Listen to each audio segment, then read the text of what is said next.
Mata upu e lua se fulu.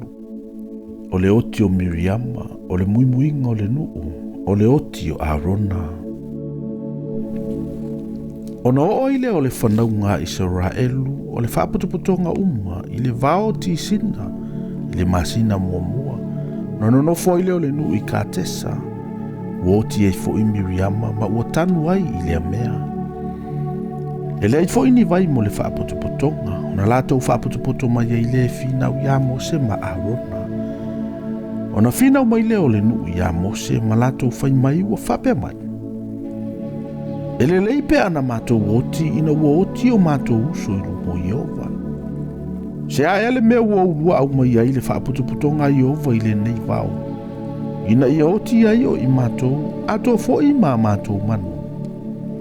Se a fo i le mea na ulua ave ina ai i mātou na i ai kupito. E whao o iante i mātou i le nei mea leanga. E le se mea o ia ini fua, po o mati. Po vine, po rimoni. E le ai fo ini vai e inu ai. Ona o ai le o Mose ma Arona na ilu mo le whaaputuputonga i le whaitoto o le whale whetawhai o le whaaputuputonga. Ona la whaapa au ufa o ai lea. Na whaali mai ai lea o le pupulo o Yehova ia te ila ua. Ona whetalai mai leo Yehova ia Mose ua whape mai. Ia e ave le to'o ma ia au whai mai le whaaputuputonga o oe ma Arona lo uso. Ma ia ulua tau talantu le papai o lato luma. Ona fōina mai aile e ia o lona vai. E te whaatafe mai fo i le vai ante i lato ua i le papa. E te whainua fo i le whaaputuputonga a toa ma lato manu. Ona ave aile e Mose o le toto ai luma o Yehova. Pe ona poloa i mai ai o ia ia te ia. Ona au whaile e Mose ma Arona o le whaaputuputonga i lumo le papa. Ona whai atua ile o ia iante i lantou. I nā whaalongolongo mai ia o tau e ua fōwale. Ma te whaatawheina mai e ale vai ai le nei papa mo o tau. Ona si ia ile e Mose o lona lima. Ma tā whaalua atu i le papa i lona tōtou. Ona tawhetele mai ai le o le vai. Ona wheinua i leo le whaaputuputonga ma lato manu.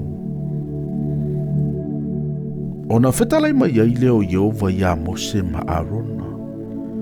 Na ulua le whaatuatua ia te au.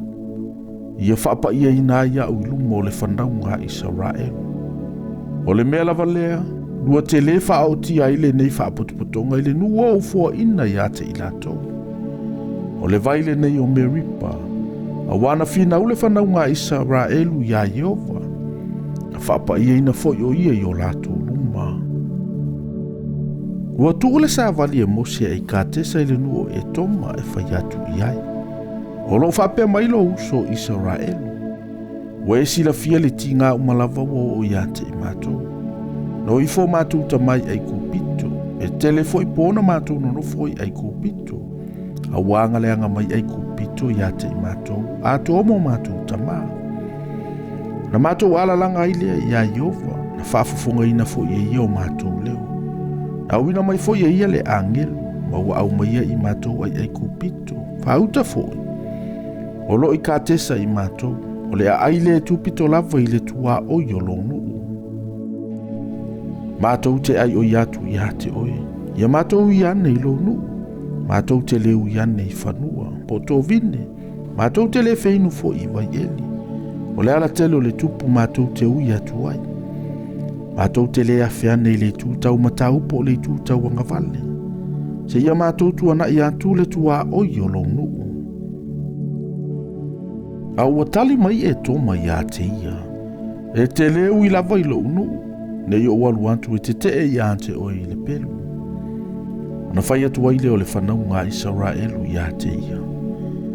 O le ala tele mātou te ui atu ai. A whai fo i mātou te whiinu i ni o vai. O au ne i mā umanu, o no u avatu aile o sona taui. E le ise tasi mea o te whaia, na o na ui atu lava o vai. O na tali mai aile o ia, e te leu i mai lava. O na watu aile o e toma matangata e toa tele te i ante ia ma le lima malosi.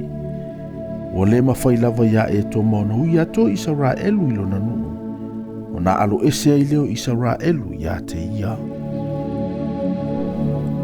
Ona o ese le I ka tesa o le whanaunga Israelu, o le whaaputuputonga uma, o atu I le maunga horo.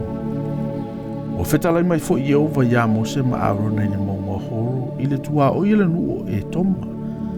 O whapea mai. E whaatasi na atu Arona I lona nuu. Awana te leo atu lava I le nuu na ufo I na atu I le whanaunga Israelu. Awa ua fo vale I la upu, I le vai o Meripa. Ia e ave ia Arona ma Elia Sarono na talii. Ma ia utou a e ma ila ua I le maunga horo. I le e to ese ai ofu Arona, ma wha ofu ina ai Elia Sarono na talii. Ona whaatasi na atu leo Arona I lona nuu. E oti lava o ia I lea mea. Ona whaia lava lea Mose pe ona poloa I mai ai o Yehova. O lato ua e I le maunga horo I luma o le whaapotopotonga uma. Ona to ese I lea Mose o ofu Arona, mana wha ofu ina I Elia Sarolo na talii. Ona oti ai leo Arona I lea mea I le tumutumu maunga, ona o ifo leo Mose ma Elia Saro I le maunga. O iloa le whaaputuputonga uma o oti Arona. Ona whetangisi ai leo le ainga uma lava o Israelu o nao Arona, I aso e tolunga fulu.